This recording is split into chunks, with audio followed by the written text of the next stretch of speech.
Scott Drew has a top 25 college basketball team in America, just like we all thought he would.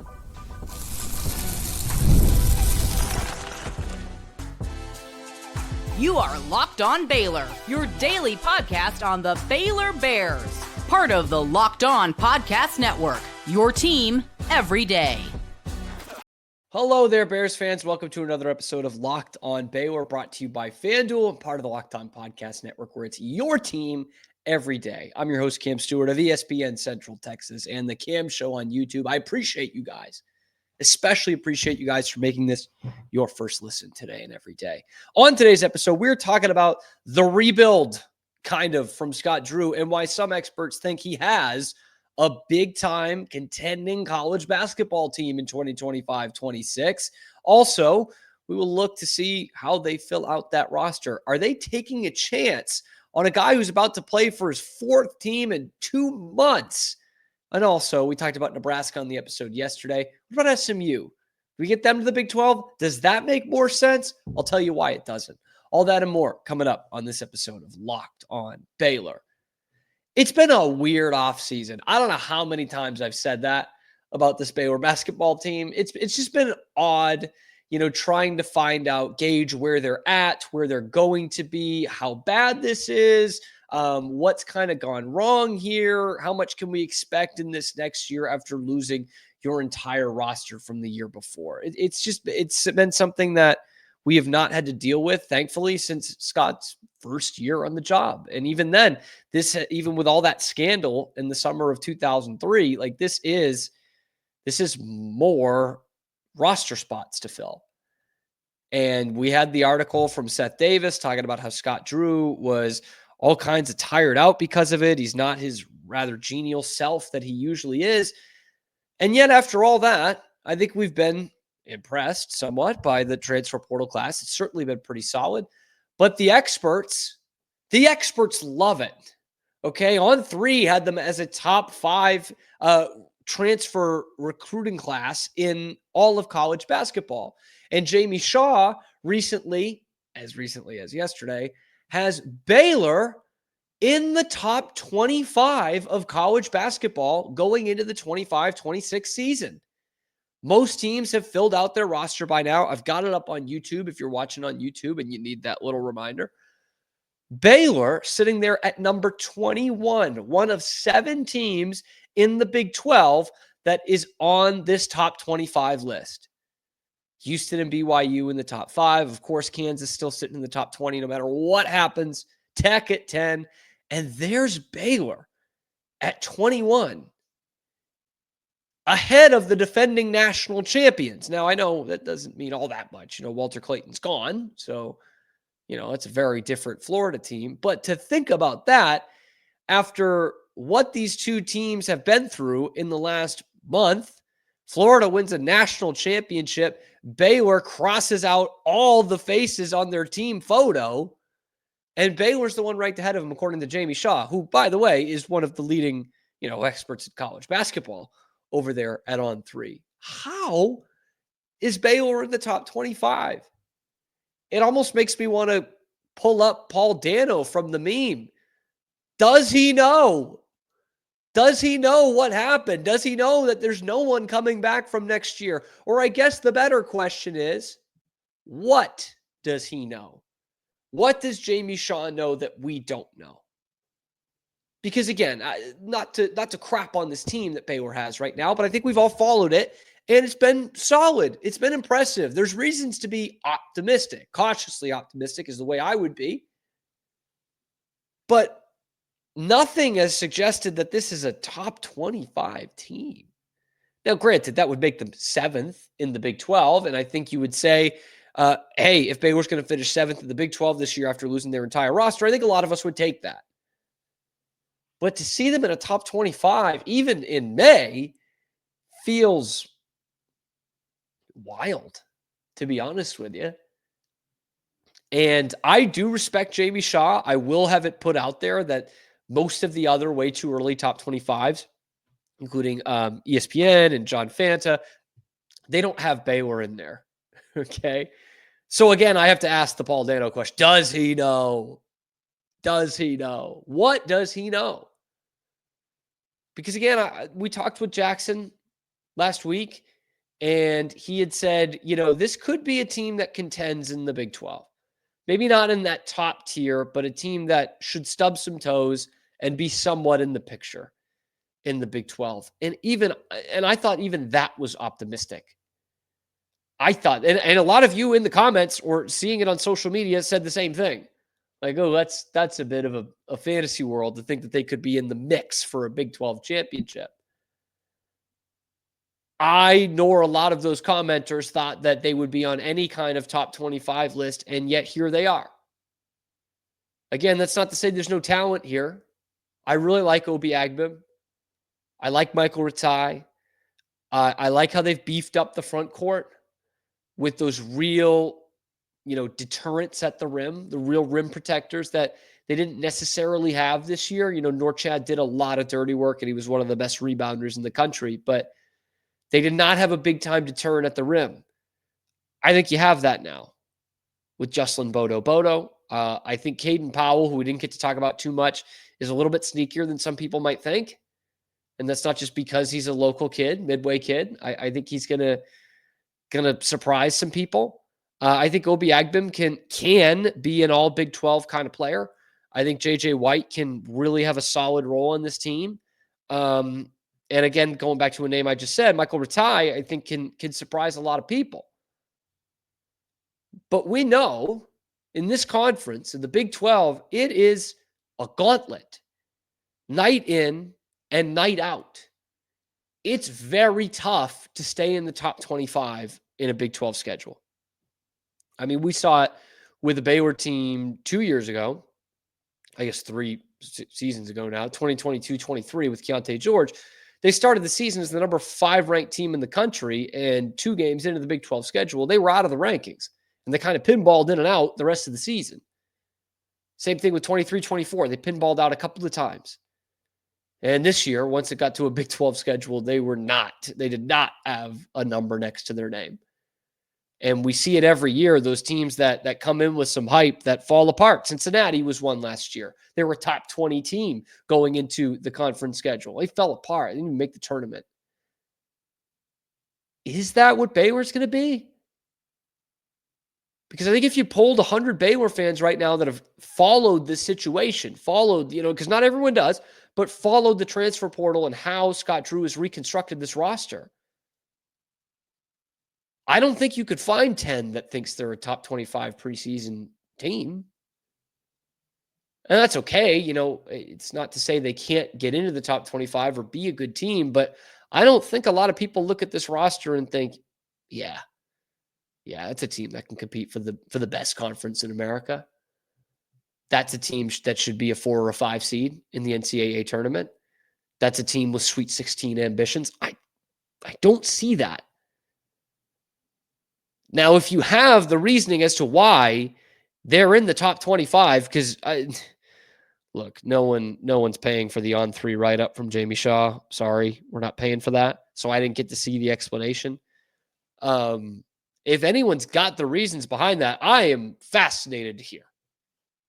Because I want to be optimistic about this team. I do. I mean, first off, they don't even have a full roster yet. And they're in the top 25. They're ranked higher than the defending national champions. Surprised me. And speaking of that roster, they still have to fill it out. And now at this point, you're taking flyers on guys.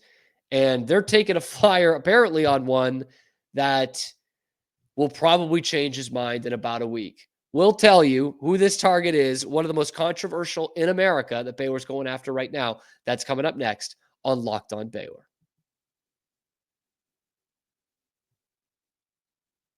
But first, today's episode of Locked On Baylor is brought to you by our friends over at Upwork.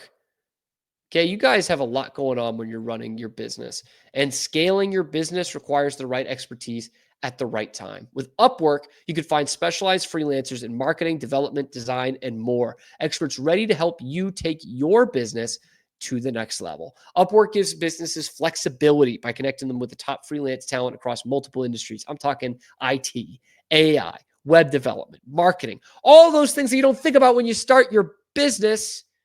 Whether you need extra hands for a project or a long-term partner, Upwork makes hiring people simple and affordable. If you need help with a marketing campaign, they can connect you with a freelance expert who delivers all incredible results. And instead of hiring full-time, Upwork helps find affordable, top-tier freelancers to scale your business efficiently. So visit Upwork.com right now and post your job for free. That's UPWORK.com, Upwork.com, to connect with top talent and grow your business today. Baylor Bears, Scott Drew, apparently a top 25 team in 2025-26, if you're asking one Jamie Shaw. But for those of us who have followed it and look at the roster as it's constructed right now, you're like, you know what? This is a good start. And it is. It is a good start. They're more than halfway there, but there's open spots on this roster. And we know that from kind of reading between the lines a little bit that Baylor is not done going out and trying to get guys. They have continued to throw offers out there. And their most recent one is to, I would say, a controversial figure. Not with any, big time criminal record or anything off the court, but the guy is Duke Miles. And the reason he's controversial is because he has entered the portal again. He has gotten out of his NLI from Texas A&M, and he is now searching for his fourth basketball team in 2 months. Bravo, transfer portal. You guys are nailing it. Duke Miles played at Oklahoma last year. He played only 1 year at OU in the SEC for Porter Moser. 9.5 points, 2.5 rebounds, 2 assists a game for a 6'2" senior guard. And I say senior is almost like scratching the surface. I mean, Duke Miles was playing the year that Baylor won the national championship. He was playing college basketball that year and actually only averaging a point less a game than he did this past year back in 2021. 3 years at Troy, a year at High Point in 23-24 when he averaged 17.5 a game. I mean, the dude was dicing it up in the group of 5, group of 4, whatever it is now. And last year at Oklahoma, again, the 9.5 points a game. And he is looking for a 6th year of college basketball. And he is making sure he's in the right spot.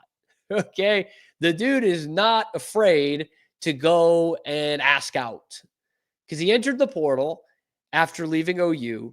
He commits to Virginia, decommits a couple days later, commits to A&M, signs the NLI, and 3 days after that, he's in the portal again. And he has no shortage of suitors, by the way. Baylor is competing with Georgetown, Virginia again for some reason, Tennessee, USC, Iowa, the Zags, Vandy, Arizona State, and West Virginia, both in the Big 12, and St. Mary's. All these teams are willing to say, you know what, we're going to be the one that he sticks around for, including Virginia, whom he just left. I don't know what he's like defensively, and it feels like Baylor would be going more for wing guys at this point, but they certainly need depth. This guy comes in as a starter. He played starter minutes last year for OU. He started all 34 games for them, 25 minutes a game. Like, this is not a guy you're just going to bring to the Big 12 and bury on your bench, even though Scott Drew and this Baylor program is better than the Oklahoma program. It's not like you just bury him on the end of the bench. And I got to say, the talent's there, right? Again, the guy shoots over 50% from the floor. 9.5 points a game isn't nothing. He shot 43% from 3 last year. The last 2 years where his usage was higher and his 3-point attempts were higher, he shot 36% and 47% on 3 attempts a game in his last year at Troy in 2023. I was a lot younger then. I had a lot more hair then. It's been a while. But the guy's a pretty good shooter, and you can always use that. But dare I say, do you chase after a guy like this? Again, I'm not saying he's like a bad kid. Doesn't have a record that I know of or anything like that. But when you've just replaced your whole roster, the whole team left, and you're desperately trying to fill it out in May and possibly into June here, you really going to pick a guy who's looking for his fourth team in 2 months? You really going to be looking for a guy who has lasted less than a week at each of his last 2 stops? Nothing changed at Virginia. Tony Bennett was already gone when he committed there and when he decommitted. Nothing changed at A&M. They already had the coaching change when he committed and then when he asked out of his national letter of intent. There's something going on here that's probably more than just money. Because now, again, he's looking for his third stop. Like he's got an NIL deal with U-Haul. He's just going back and forth. I think you need something of a commitment, a real tangible commitment, as much as you can get in college sports these days, right? If you're Scott Drew and Baylor, you just can't be like, yeah, Duke, come on in here. Please don't leave us in 4 days. Because that's already there. And if you if you do get a commitment from a kid like that after already sending out the offer and he does the same thing, fool me thrice.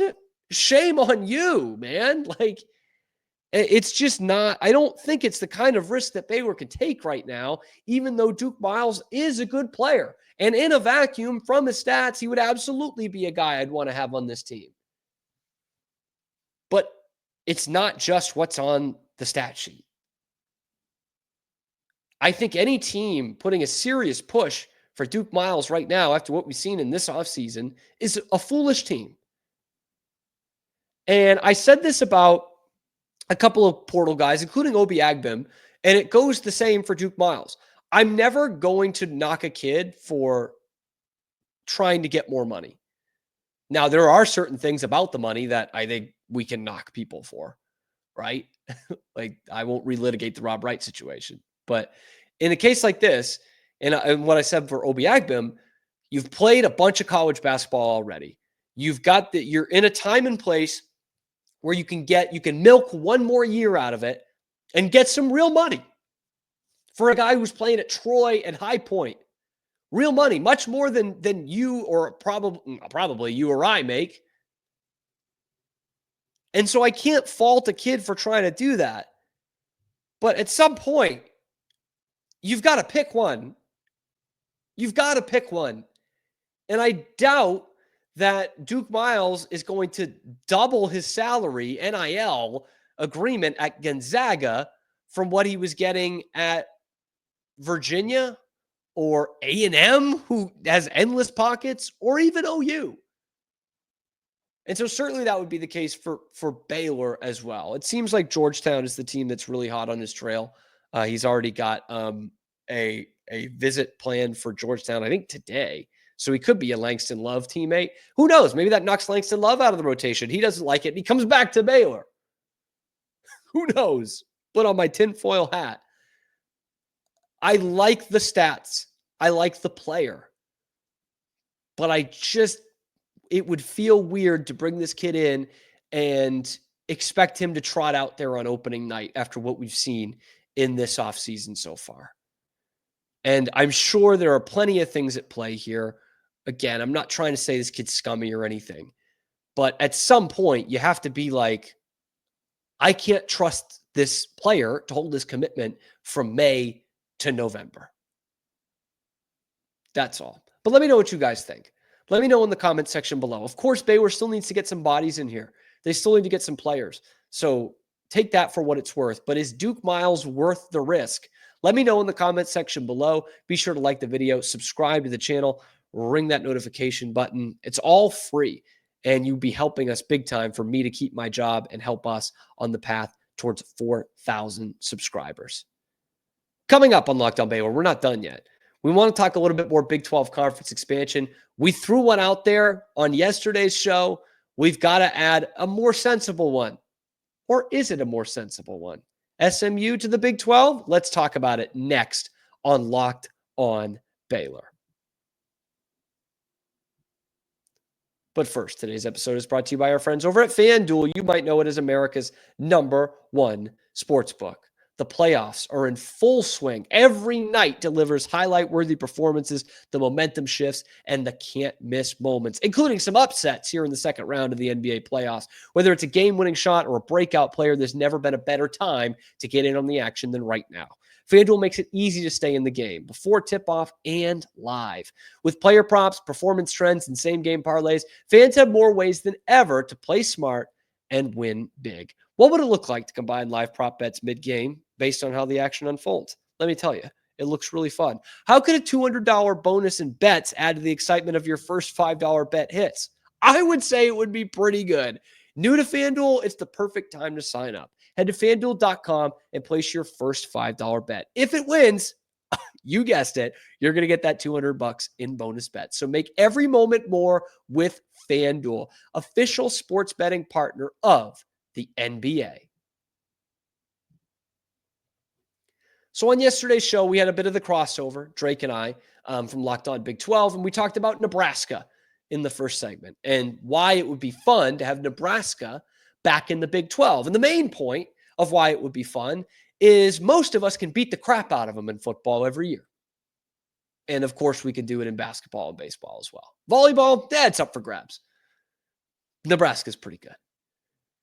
But football, it's a nice win to have on the schedule.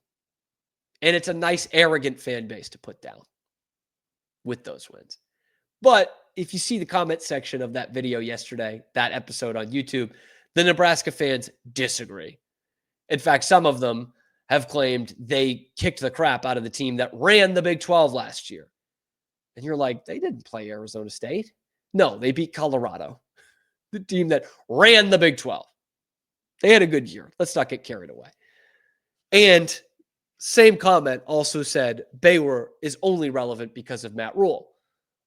All of his 0 Big 12 ranked wins and his 0 Big 12 championships of the 3 that Baylor's won in the last 10, 11 years here, all thanks to Matt Rule. Thank you, Matt Rule. Have you guys woken up and said your thank yous to Matt Rule today for making Baylor relevant? Please do.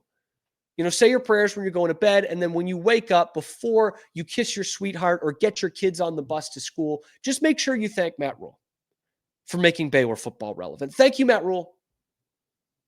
Thank you. Once again, I'm right in the middle here. I'm not one of those ones that absolutely hated his time here and hated him leaving. I think he kept the Baylor job relevant, but apparently I'm not off the deep end like the Nebraska fans for thinking that Matt Rule is the only reason Baylor football is relevant. Thank you, Matt. Thank you for your service. Anyway, this segment's not about Nebraska because one that we talked about later on in the show, which I didn't have on my show because we needed to talk about Jaquan McGinney, was the thought of SMU in the Big 12. It makes perfect sense, right? SMU taking off a little bit in football, made the college football playoff last year, was in the ACC championship in year 1 in that conference. It's Texas, it's Southwest Conference, it's Dallas, Highland Park. It makes a ton of sense on paper. And to a lot of fans in this conference outside the state of Texas, it makes even more sense. But for those of us that know, we know. And in fact, for those who are saying that SMU would be the perfect fit in the Big 12, if they're a male, we'd be pulling up the Paul Dano meme again. Does he know? Do they know? I don't have anything against SMU. I think it's nice that they're good in football again. I think it's good for the state. But SMU doesn't bring it for the Big 12. Because most of those outside of Texas that say SMU would be a great fit they're saying Dallas. Why wouldn't you want to add Dallas? Why wouldn't you want to add that market to the Big 12? We're desperate for markets. That's what everybody wants in conference expansion. Where's the market? Of course, Maryland brings nothing to the Big 10, but it gives them the DC market. Of course, Rutgers shouldn't be in the Big 10, but they get the New York City market. So why wouldn't the Big 12 want to add the Dallas market? That's where you get big brain. The Big 12 already has the Dallas market. They already have it. It felt like a panic buy to bring in Houston because you lost A&M a decade before to get the Houston market. Houston's not a college sports market. Dallas kind of is, and you already have it.